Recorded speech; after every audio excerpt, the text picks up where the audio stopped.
ప్రభునందు ప్రియులారా, మనం చదువుకున్నటువంటి వాక్య భాగాన్ని మరొకసారి చూసుకుందాం.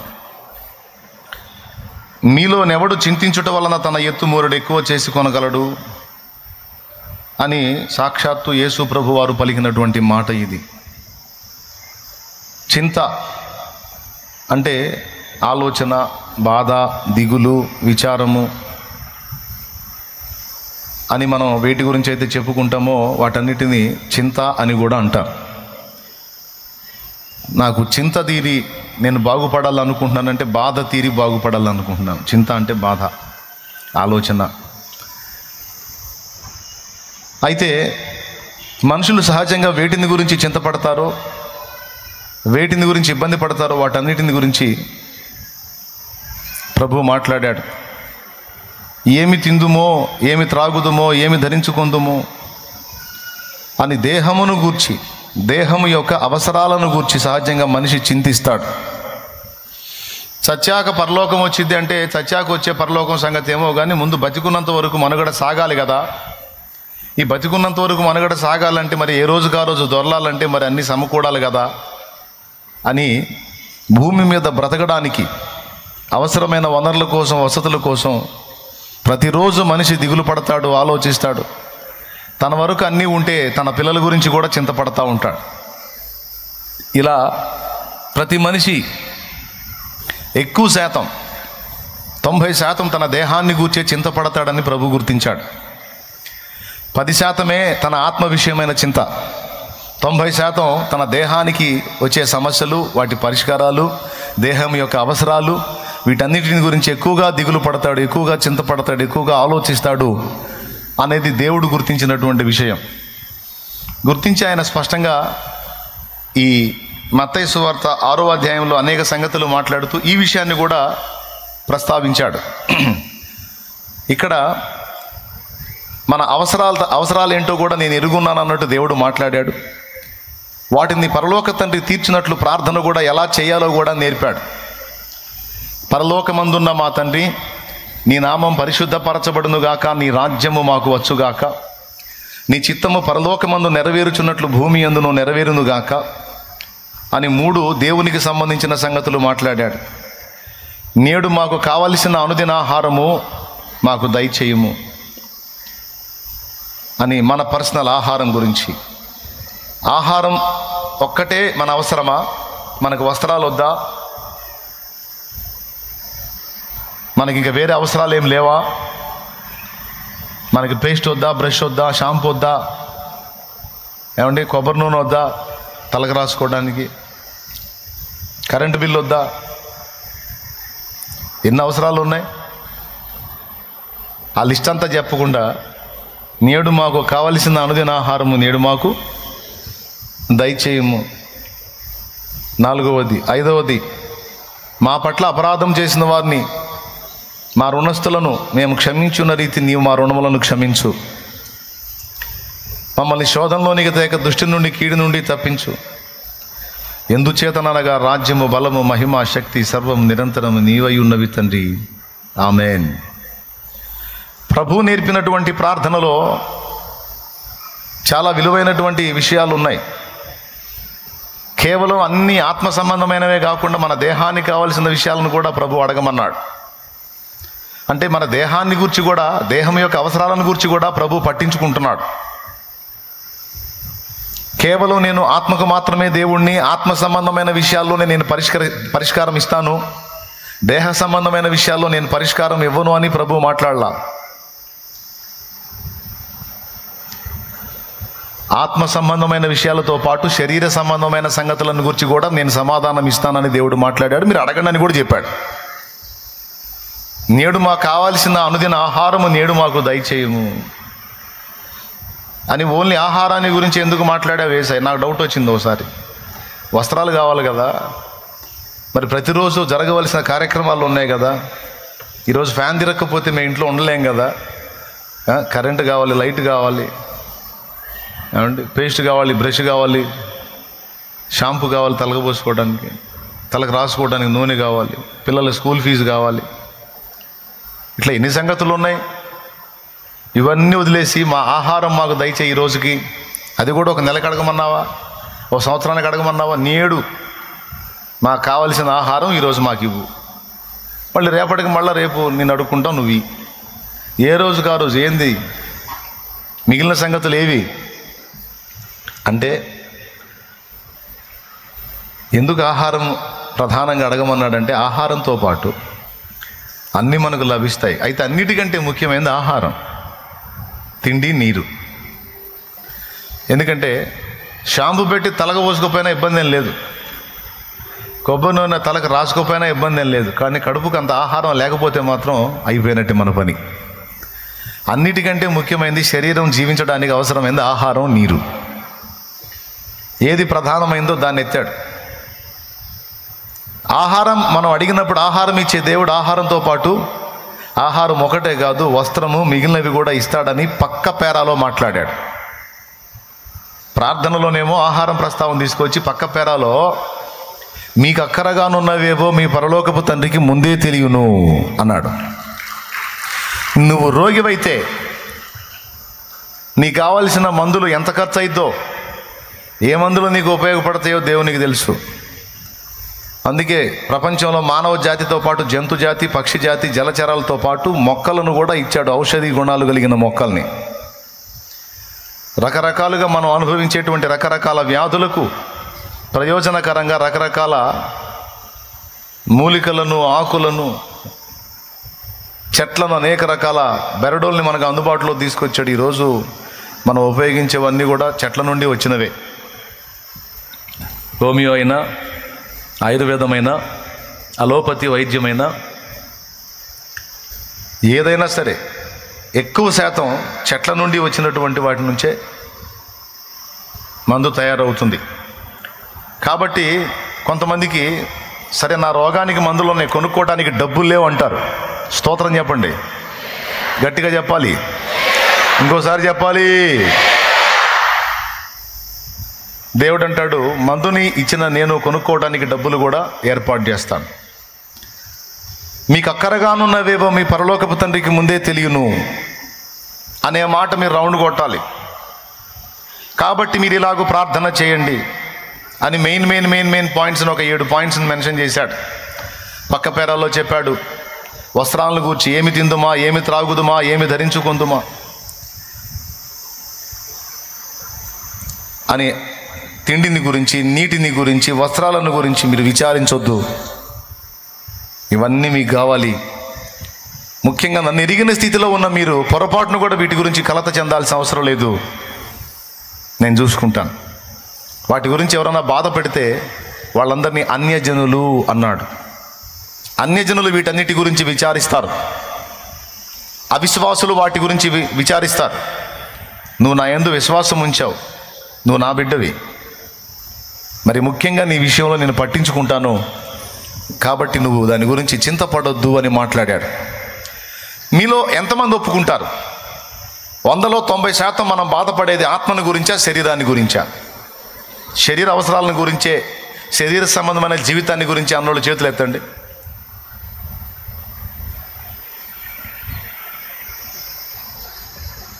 కొంతమంది చేతులు ఎత్తలా, తెలివి. అమ్మ, శరీరాన్ని గురించి ఆలోచించవా నువ్వు? 90% ఆత్మ గురించి ఆలోచిస్తావా? మరి ఎందుకు యథార్థంగా చేయొత్తాలా? నేను 90% కాదన్న 100% శరీరం గురించి ఆలోచించుకుంటున్నాను. రైట్. అంటే మన సైకాలజీ తెలుసు దేవుడికి, అందుకే మాట్లాడుతున్నాడు. ఈ ఒక్క చోటేనా, మరికొన్ని చోట్ల కూడా దేవుడు రాయించాడు. దేనిని గూర్చి చింతపడకుడి కానీ మీ సమస్యలన్నీ కూడా ప్రార్థన, విజ్ఞాపన పూర్వకంగా ప్రతిదీ కూడా దేవునికి తెలియజేయండి. అప్పుడు సమస్త జ్ఞానమునకు మించిన దేవుని సమాధానం, క్రీస్తు సమాధానం మీ హృదయములకు, తలంపులకు కావలి ఉంటుందన్నాడు. అక్కడ అన్నాడు ఫిలిప్పి 4:4 దేని గూర్చి చింతపడకుడు కానీ ప్రతి విషయాన్ని గూర్చి దేవునికి చెప్పి వదిలేసేయండి అన్నాడు. దేవునికి స్తోత్రం కలుగునుగాక. ఒకటి ఇక్కడేమన్నాడు, చింతపడటం వల్ల ఎవడు తన ఎత్తు మూరడు ఎక్కువ చేసుకుంటాడు. దిగులు ప్రారంభమైన కాడ నుంచి కేజీలు తగ్గిపోవటమే కానీ ఏందోనన్న ఆ దిగులు స్టార్ట్ అయిన కాడ నుంచి అంతకుముందు 80 ఉండేవాడిని, ఇప్పుడు 98కి వచ్చానన్న వాళ్ళు ఎవరన్నా ఉన్నారా? దిగులు ప్రారంభమైంది. బాయ్ చింత ప్రారంభం. స్తోత్రం చెప్పు, చెప్పు, గట్టి చెప్పు. పక్కన వాళ్ళు పలకరించి కొద్దిగా, పక్కన చేయగలుపు, చేతులు కలపండి, థ్యాంక్స్ చెప్పండి, వందనాలు చెప్పండి.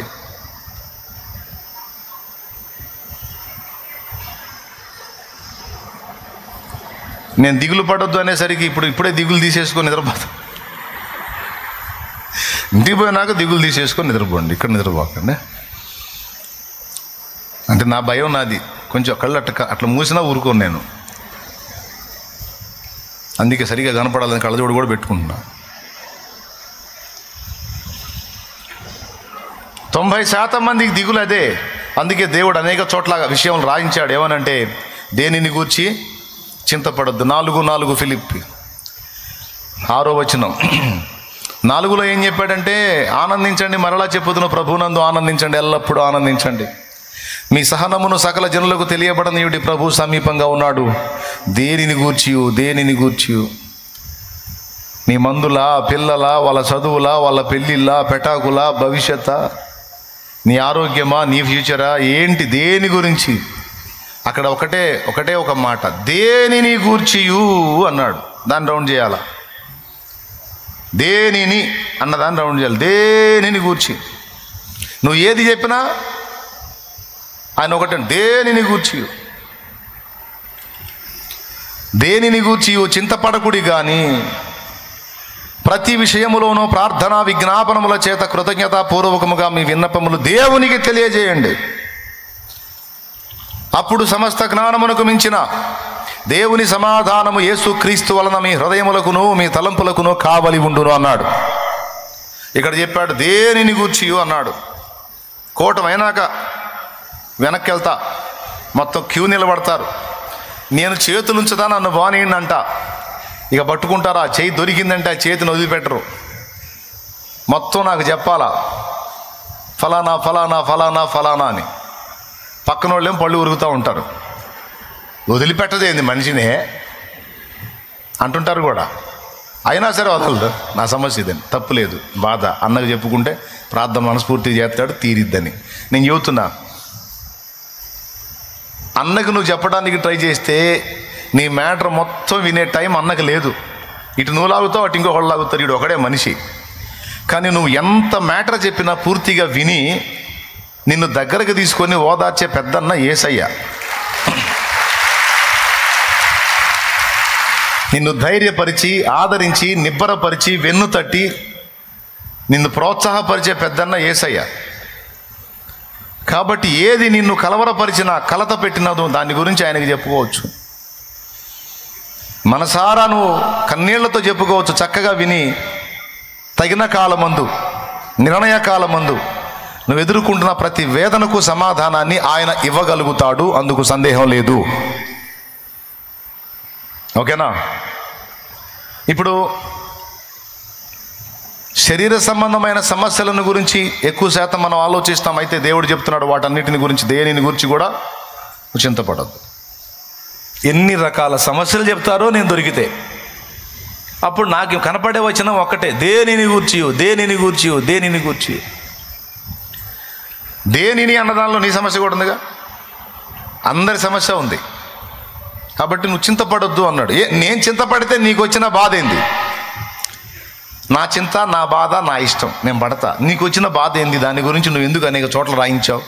అంటే దేవుడి ఫీలింగ్ ఏంటంటే నువ్వు చింతపడితే అది నాకు చింత, నువ్వు ఆనందంగా ఉంటే, ధైర్యంగా ఉంటే నాకు ఆనందం, నువ్వు కలవరపడితే అది నాకు వేదన కారణమైంది. ఎందుకంటే నేను నిన్ను ప్రేమిస్తున్నాను కనుక. ఒక చింతలో, దిగుల్లో, ఆవేదనలో నువ్వు బ్రతకటం నాకు ఇష్టం లేదు. నువ్వు నన్ను బట్టి ధైర్యంగా ఉండాలి. ఎందుకంటే నువ్వు విశ్వాసివి కదా, నువ్వు అవిశ్వాసివి కాదు కదా. నువ్వు నన్ను బట్టి ధైర్యంగా ఉండాలి, చింతలు లేకుండా ఉండాలి, అది నాకు ఇష్టం అని దేవుడు మాట్లాడుతున్నాడు. ఫిలిప్పీ పత్రికలో ఆ మాట అన్నాడు. పేతురు పత్రికలో చూడండి 5:7 ఆయన మిమ్మల్ని గురించి చింతించుతున్నాడు గనుక మీ చింత యావత్తు ఆయన మీద వెయ్యుడు. యావత్తు అన్నాడా, కొంచెం వేయండి అన్నాడా? మీ చింత యావత్తు అన్నాడు. అక్కడేమో దేనిని గూర్చి అన్నాడు, ఇక్కడేమో యావత్తు అన్నాడు. అంటే మొత్తం. మళ్ళీ అంత నా బరువు అంతా యేసయ్య ఆడమోస్తాడులే. కొంతమంది నా మీద జాలి పడతారు, అమ్మాయి మన సంగతులన్నీ చెబితే పాపం అన్న ఏడ తట్టుకుంటాడు, ఏదో 2 మొక్కలు చెప్పి రా అంటారు. నేను అన్నీ వింటుంటా, ఎవరెవరు పక్కన వాళ్ళు ఏం మాట్లాడుతున్నారు, ఈ మనిషి ఏం మాట్లాడదు, వెనకోళ్ళు ఏం చదువుకుంటున్నారు, ముందోళ్ళు ఏమంటున్నారు, అన్నీ 3D ఎఫెక్ట్లో మొత్తం వింటుంటాను నేను. అదే టైంలో మళ్ళీ ప్రార్థన చేస్తుంటా, దేవునికి స్తోత్రం కలుగును గాక, హల్లెలూయా. పెద్దగా చెప్పండి. నిజమే, నా మీద జాలి పడ్డది వాస్తవమే. ఒక తల్లి అట్ట కరుణించింది నన్ను. పాప అన్నీ ఆయనకి చెబితే ఏడ తట్టుకుంటా, నిజమే నేను తట్టుకోలేను. కానీ అన్నిటినీ నీ యావత్తు చింతను మోయగలిగిన దమ్మున్నోడు ఒక్కడే, యేసయ్య ఒక్కడే ఉన్నాడు. నేను ఉన్నాను అని వాగ్దానం చేశాడు, అండ్ నాకు చెప్పమని కూడా ఆయనే రాయించాడు. ఈ 2 చెప్పడంతో పాటు ఇంకొక అద్భుతమైన మాట ఏమన్నాడంటే, చింత పడటం వలన నీకు వచ్చిన లాభం ఏంటి, నువ్వు పొందే ప్రయోజనం ఏముంది? విపరీతంగా నువ్వు దిగులు పడి, బాధపడి, విచారపడి, కృంగిపోవటం వల్ల నీకేమన్నా ప్రయోజనం వచ్చిద్దా? 90 కేజీలోడివి 70 కేజీలకు వస్తావు, 90 కేజీలు దానివి 70 కేజీలకు వస్తావు. అంతే కంటిన్యూ అయిందంటే 50 కేజీలకు వస్తావు. ఆ తర్వాత కంటిన్యూ అయిందంటే ఇక పోతావు. అంత మించి ఒరిగేది ఏం లేదు. ఏమన్నా ఒరిగేది ఉంటే చెప్పు, అందరం కూర్చొని చింతపడదాం, అందరం కూర్చొని దిగులు పడదాం, బాధపడదాం, కృంగిపోదాం, ఏడుద్దాం, మొత్తుకుందాం. అనుకు ఒరిగిద్దా? ఏమీ లేదు. లేదు అన్న సంగతి స్పష్టంగా ఎరుగుండి ఎందుకు అనవసరంగా ఆ విషయంలో మనం అలా స్పందించడం కరెక్ట్ కాదు కదా. ఎంతమందికి అర్థమైందో ఏమో మరి. స్తోత్రం చెప్పండి, బాగా వినండి.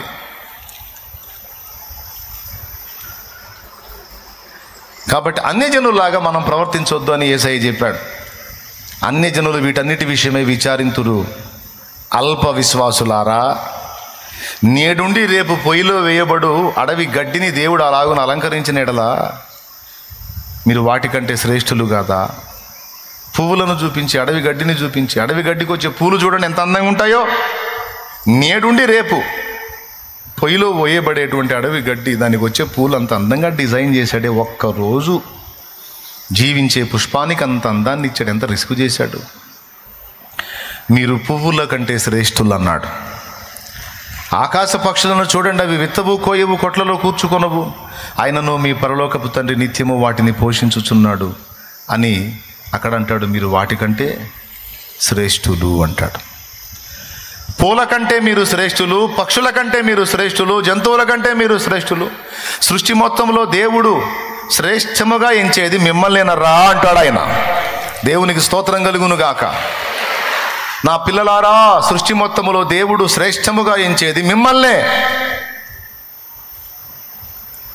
కానీ దేవుడు నీ విషయంలో ఇంత శ్రద్ధ, ఇంత పట్టింపు, ఇంత చింత కలిగి ఉన్నాడని నువ్వు నిజంగా నీ హృదయంతో గ్రహించగలిగితే నువ్వు దేవునికి కనెక్ట్ అయిపోతావు.